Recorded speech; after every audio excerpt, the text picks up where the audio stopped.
Hello friends, this is Sonali Nasikar with our guest Mr. Vikram Deshmukh today for our second podcast on dog aggression. So on behalf of our joint venture for dogs, that is Furry Friend Forum, I welcome all of you to get best knowledge from our expert. So Vikram जी, आपका बहुत बहुत स्वागत है. Thank you once again. Thank you so much. और आपका ये जो book है क्राफ्टिंग पॉज एंड टेल्स, मैंने खुद ने पढ़ा, मुझे बहुत ही प्यारा लगा है. And fortunately I am pet parent of 3 dogs, तो मुझे ये बहुत ही अच्छा लगा है. दोस्तों आप भी जरूर पढ़िएगा. विक्रांत जी, आपने बहुत प्यारा बुक लिखा है. Thank you. तो दोस्तों आज का हमारा टॉपिक है डॉग एग्रेशन. और मैं आशा करती हूँ आप में से बहुत सारे लोग ऐसे हैं, हमारे दोस्त ऐसे हैं जिनको कभी ना कभी डॉग एग्रेशन का सामना करना पड़ा है, या कभी ना कभी उन्होंने अपने खुद के पेट में एग्रेशन देखा हुआ है. तो चलिए जानते हैं विक्रम जी से कि ये एग्जैक्टली होता क्या है, आता कैसे है और हम लोग इसे हैंडल कैसे करें. सो सर, आज हम जानना चाहते हैं कि जैसे जिस प्रकार से हम सब लोग एक डॉग को हमारा पेट कंसीडर करते हैं, उसकी परवरिश करते हैं, तो इसे हम एग्जैक्टली कैसे समझे, डॉग एग्जैक्टली होता कैसे. Okay, good. सबसे पहले डॉग को अगर हमें समझना है तो हमें थोड़ा प्रैक्टिकल होना पड़ेगा. जैसे कि आपने कहा कि डॉग हमारा फैमिली फ्रेंड होता है, फैमिली मेंबर होता है, he is our care taker as well, sometimes is our service providers as well. लेकिन अल्टीमेटली हमें ये समझना ज़रूरी है कि दुनिया में दो टाइप्स होते हैं, एक सजीव और दूसरा निर्जीव, like living and non living things. Living things में वापस 2 टाइप आते हैं, plants and animals, right. So there are but obvious basic difference, plants किसको कहा जाए, एनिमल किसको कहा जाए. तो dog, human, other animals, whether they are reptiles, whether they are insects, whether they are worms, birds, fishes, जितने भी type के एनिमल्स हैं हम एक ग्रुप में हैं. बट ऑब्वियस कुछ कॉमन फैक्टर्स हैं हम में, इसके लिए हम एक ग्रुप में आते हैं. तो बाकी सारी चीज़ों के साथ साथ जितने भी एनिमल्स हैं उनकी बेसिक नीड्स जो है ना वो सेम है, जैसे कि फूड एंड शेल्टर, राइट. छोटी चींटी हो या बड़ा हाथी हो, हर कोई हर रोज जीता है उसका फूड और शेल्टर कमाने के लिए. I am talking about earning. It's not free, right. There is nothing free in the universe, right. Everything you need to earn. Similarly हमारा जो पेट डॉग है, वो भी तो एक एनिमल है. So whether he is living like an animal, यह सबसे पहले हमने देखना चाहिए.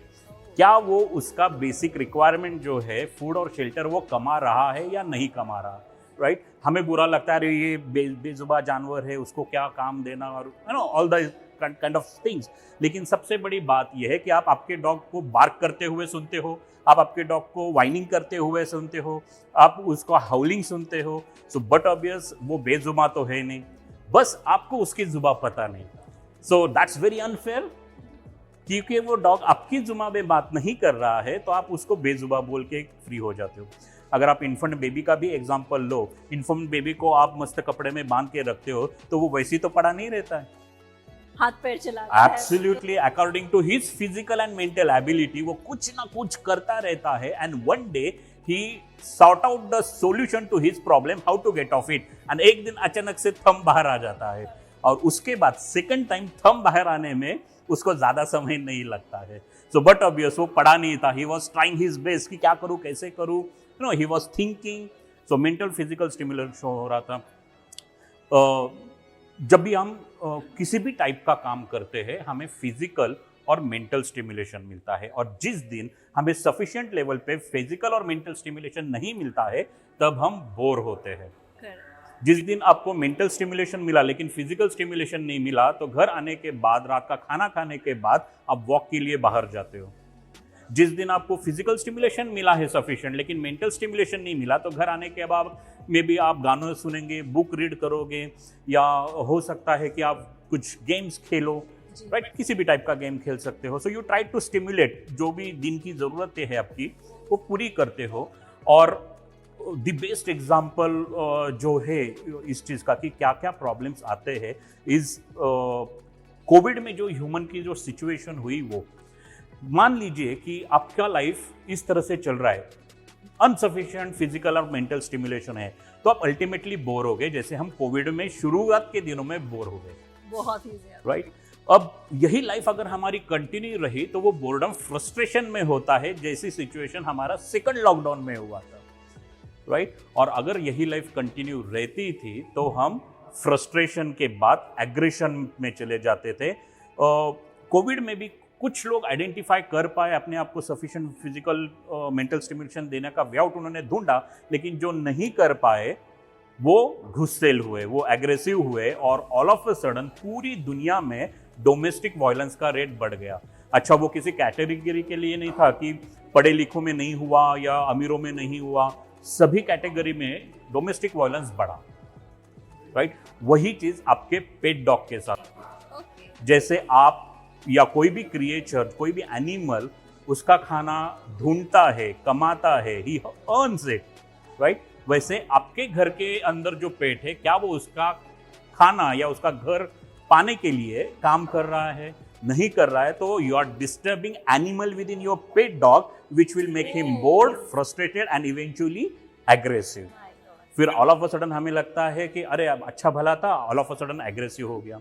Now within an animal, he is a dog as a totally different species than a human. Problem यहाँ पे दूसरा हो जाता है, human treats a dog like a human, और हमें उसमें कोई बुरी बात नहीं लगती।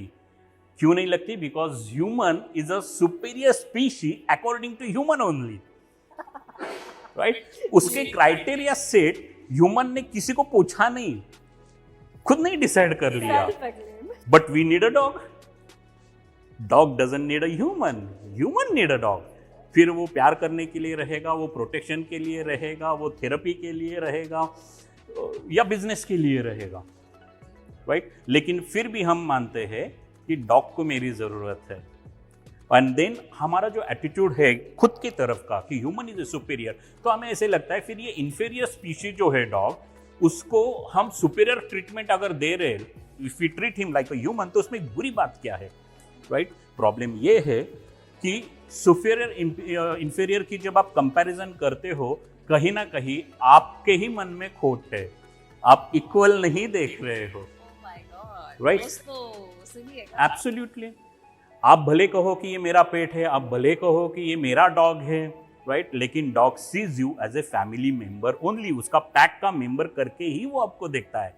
ही doesn't see you as a owner, he doesn't see you as my pet parent और समथिंग लाइक दैट, राइट। अब जब आप मान लीजिए मैंने आपको इंसान की तरह ट्रीटमेंट नहीं दी, because you are a human, you but obvious you will be annoyed, आपको गुस्सा आएगा कि ये कैसे ट्रीटमेंट मिल रही है।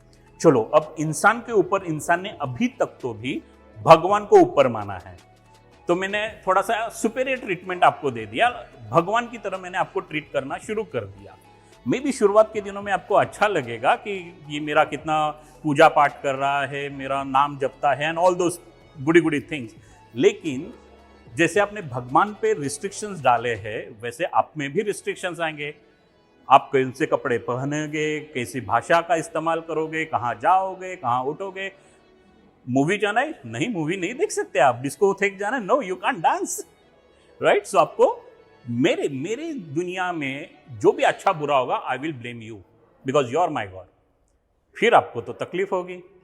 तो दुनिया में जितने भी हम ये भोंदू बाबा के जो दिखते हैं ना, दैट्स अ एग्जाम्पल, क्योंकि वो तो इंसान ही था। फॉर सम रीजन आपने उसको भगवान माना, then he started acting like he is a god, लेकिन अंदर तो इंसान था, वो अनसेटिस्फाइड रहा। फिर पर्दे के पीछे वो सभी जो पॉसिबल गुने कोई भी इंसान कर सकता था वो करता है। मान लीजिए वो जो भी भोंदू बाबा है, वो उन्होंने चोरी की, उन्होंने लोगों को फंसाया या व्हाटएवर जो भी उनके क्राइम्स रहेंगे, क्या एक नॉर्मल इंसान ये सभी क्राइम नहीं करता है? लेकिन तब हमें बुरा नहीं लगता है। लेकिन किसी बाबा ने, जिसको हमने भगवान माना था, अगर वो करता है तो हमें उसको भोंदू बोलते हैं, उसने चीटिंग की बोलते हैं, राइट। लेकिन ये आपका प्रॉब्लम था। सिमिलरली डॉग का इश्यू आता है। डॉग को अगर डॉग की तरह नहीं रखोगे then he will have a problem. Means what? Dog needs a leader, right? उसको मालिक नहीं चाहिए, उसको एक डायरेक्टर चाहिए to teach him how to live in a human society. हम करते नहीं है, हम सिखाते नहीं है, but we expect from him. अब मान लीजिए कि घर में नई दुल्हन आई है, उसको वो घर के रीति रिवाज किसी ने सिखाया नहीं है, राइट?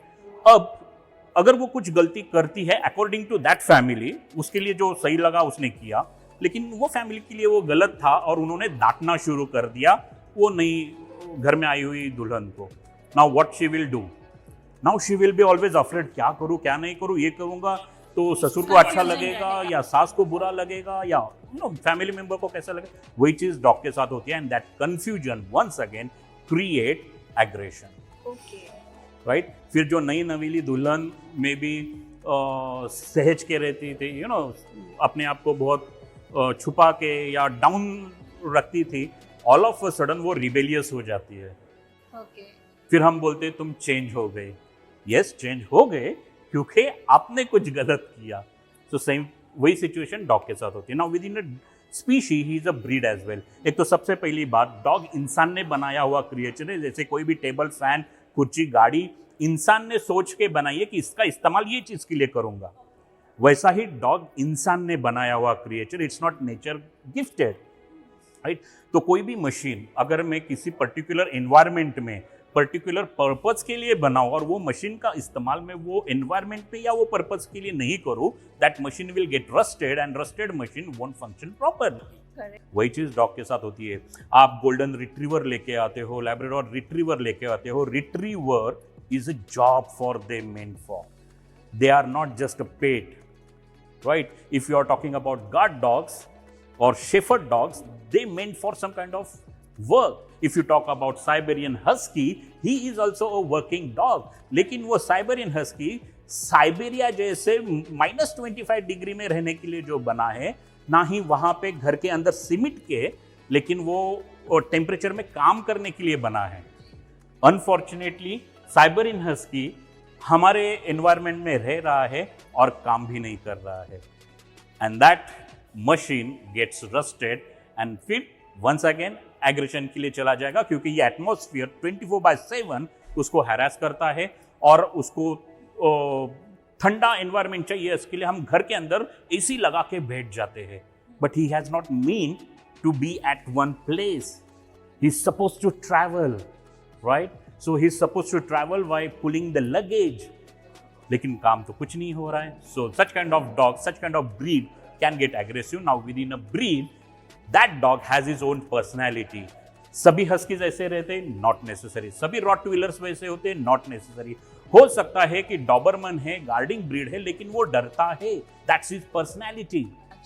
हो सकता है लैब्राडोर रिट्रीवर है, but he doesn't like water, he hates it, right? It's quite possible. हमारे घर में हम सभी एनिमल हैं, हम सभी ह्यूमन एज ए स्पीशी है, जो भी religion caste we belongs from, हम एक ही है। जेनेटिक्स भी ऑलमोस्ट ऑल सेम हो चुके हैं, that's why we call family. लेकिन घर में हर एक मेंबर का पर्सनैलिटी अलग होता है, that's why we call this is Manish, this is Sonali, this is Vikrant. And when you call that name, you remember the personality. Vikrant is supposed to be assertive person, Sonali is supposed to be fun-loving person, and Ramesh, for example, supposed to be a very rude or aggressive kind of person. So you remember the personality by the name, right? So you need to respect your pet's personality. इसके लिए मैं हमेशा बोलता हूँ कि पेट लेने से पहले ना आप सिर्फ ब्रीड मत देखो, you check it out. These 4 components of a dog. He is an animal, he is a species, he is a breed, and he has a personality as well. अगर आप ये चारों चीजों को सेटिस्फाई करते हो इसी सीक्वेंस से, he is 100% animal, he is 100% dog, he is 99.8% breed. चिवावा छोटा ब्रीड एंड ग्रेट एंड बड़ी ब्रीड, दिखने में ह्यूज डिफरेंट, लेकिन जेनेटिकली उनमें सिर्फ 0.2% का डिफरेंस है। तो 99.8% they are breed, and once again 100% they are personality. So अगर आपने इसमें से किसी भी फैक्टर को सेटिस्फाई नहीं किया, that dog also can turn into a aggression. इसका मतलब है ये नन्ही सी जान चिवावा भी एग्रेसिव हो सकता है। Yes, why not? और बड़े से बड़ा डॉग भी एग्रेसिव हो सकता है अगर कुछ गलत हुआ है तो। Absolutely. दोस्तों ये जानना हमारे लिए बेहद ज़रूरी है, भले ही आपका पेट किसी भी ब्रीड का हो, लेकिन आप प्लीज़ जान लें कि ये सारे रीजंस क्या हैं और इसके सिम्टम्स क्या हैं। तो चलिए जानते हैं विक्रांत जी से। सर हमें अब बताइए प्लीज़ कि जैसे हम बोलते हैं कि एग्रेशन मेरे डॉग में मैंने देखा, तो कई बार कुछ मिसकंसेप्शन भी होते हैं। हाँ जी, तो प्लीज़ इस पे थोड़ा फोकस करिए, हमारे व्यूअर्स को बताइए। जी ज़रूर। बहुत बार ऐसे होता है कि I got a call, consultation call, panic में रहते हैं पेट parents, my dog is aggressive और ये वो। पर जब भी मैं विजिट के लिए जाता हूँ, because if I want to consult I have to analyse that dog's behaviour first. जब भी जाता हूँ पता चलता है उसमें एग्रेशन ज़ीरो है। ओके। ज़्यादातर वो एक्टिव डॉग रहता है, I am not even calling hyper active, normal active dog रहता है। सो घर में भागा दौड़ी कर रहा है या कुछ भी करना है वो थोड़ा सा हसलिंग करके करता है कोई भी काम, तो हमें लगता है ये एग्रेशन है। कभी कभी ऐसे होता है कि डॉग्स में ड्राइव ज़्यादा होता है टॉय के लिए, फूड के लिए, और फिर वो नॉर्मली फूड खाएगा नहीं, वो फसी ईटर रहेगा, या बॉल देखने के बाद ही turns into totally over excited thing, right. तो हमें लगता है he is aggressive towards food और he is aggressive towards that ball. So that is also a misconception. He is not aggressive, but he is having a high drive about something, or he is an energetic dog. Right? दूसरी concept होती है growling. Right? अगर हम dog के साथ खेल रहे हैं, suppose if you are playing tug of war and if your dog growls, grrr, that's not an aggression. हमेशा growling ये aggression नहीं होता है, हमेशा। ये right? बहुत जरूरी पॉइंट सर ने हमें बताया। जी। That's a play drive. खेलते समय अगर आपका डॉग इस तरह का ग्राउलिंग कर रहा है, दैट्स अ प्ले ड्राइव। खेलने की वो चाह, जैसे हम खेल रहे हैं तो एक दूसरे को बकअप करते, कम ऑन डू इट, उसको कीजिए, उसको मारे, छक्का मारिए, फोर मार, it's the same thing, that's a play drive, right. बहुत बार ये चीज होती है कि डॉग को कोई तो भी मेडिकल प्रॉब्लम होता है, फिजिकल प्रॉब्लम होता है, and unknowingly because you are not aware, आप उस पार्ट को, वो बॉडी पार्ट को छूते हैं, it pens him, so he reacts. It's a reflex, body reflex. जैसे अगर मच्छर काटता है तो हमारा हाथ तो सीधा जाएगा, हमारे दिमाग में ये नहीं आता मेरा खून पिया मैं तो हमारा मर्डर करता हूँ। It's a body reflex. Similarly dog का भी बॉडी रिफ्लेक्स होता है। It doesn't mean that he wanted to hurt you, but he was in deep pain, right? Maybe you are not aware, that's not, but he was in a pain, and that's a body reflexes, उससे भी होता है, लेकिन हमें लगता है अरे उसने काट लिया। सो बहुत बार ये चीज़ होती है जब आप डॉग को सहलाने जाते हो या ग्रूमिंग करने जाते हो। सो कई बार क्या होता है ना कि हम रेगुलरली ग्रूमिंग नहीं करते, कोट को ब्रश नहीं करते, कोम्बिंग नहीं करते, तो बाल टैंगल हो जाते हैं, फिर अटकता है तो हम खींच देते हैं, it pens him, so dog can react that time. Another factor होता है, dog just want to communicate, whatever you are doing right now, please don't do it. So that is not an aggression, that is a communication, right? आप सोचिए कि अगर आप किसी चीज के लिए मना कर रहे हो फिर भी मैं वो चीज करूं, what will happen with you? You will irritate and then you will become aggressive. But when you were warning me, you were not aggressive. आपका मेंटल स्टेट एक रैशनल था, आपने सामने वाले को अपॉर्चुनिटी दी, कम्युनिकेट किया, बताने की कोशिश, एब्सोल्युटली। लेकिन अगर फिर भी आप किए जा रहे हो, सो बहुत बार ये होता है कि डॉग इज ग्राउलिंग, तो हमें लगता है कि अरे नहीं कुछ नहीं करेगा। हाँ, दूसरा मिसकंसेप्शन अच्छा से याद आ गया, वैगिंग टेल। हमें लगता है if dog is wagging his tail मतलब वो फ्रेंडली है। Yes, no, not at all, not always, right. Even in aggression dog can wag a tell, right. आप कोई भी एक बॉडी पार्ट देख के डॉग के दिमाग में क्या चला ये नहीं नोटिस कर सकते, आपको पूरा बॉडी लैंग्वेज रीड करना होगा। सो फॉर एग्जाम्पल, अगर डॉग को एग्रेशन दिखाना है तो सबसे पहले उसके ईयर अलर्ट होंगे। If it's a floppy year तो वो ऐसे सामने की तरफ आ जाएंगे, राइट, जो साइड में थे पहले। दूसरा है वो अपने आप को बड़ा करेंगे। So for example, street fight जब होती है तो कोई इस तरह से नहीं लड़ता है, वो इस तरह से लड़ता है जी, राइट। फिर नेक्स्ट स्टेप क्या आती है, यू स्टेयर, राइट। आप एक दूसरे को आंखों में आंखें डाल के बात करते हो। Dog also does the same thing. उसके पीठ के ऊपर हैकल्स आते हैं, बाल खड़े हो जाते हैं, राइट। बहुत बार हमें ऐसे लगता है if dog is wagging tail मतलब वो फ्रेंडली डॉग है और हम उसके पास जाते हैं rather than understanding कि whether he is really want us to be that close to him, to pet him or not. और बहुत बार ऐसे होता है कि डॉग इज वैगिंग टेल तो हमें लगता है कि हाँ बस फ्रेंडली डॉग है and we approach them.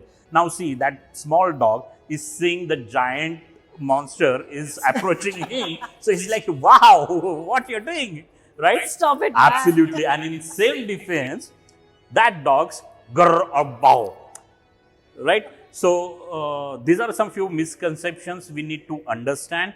First, that all those things are not does not mean that your dog is aggressive. Very nicely said, sir.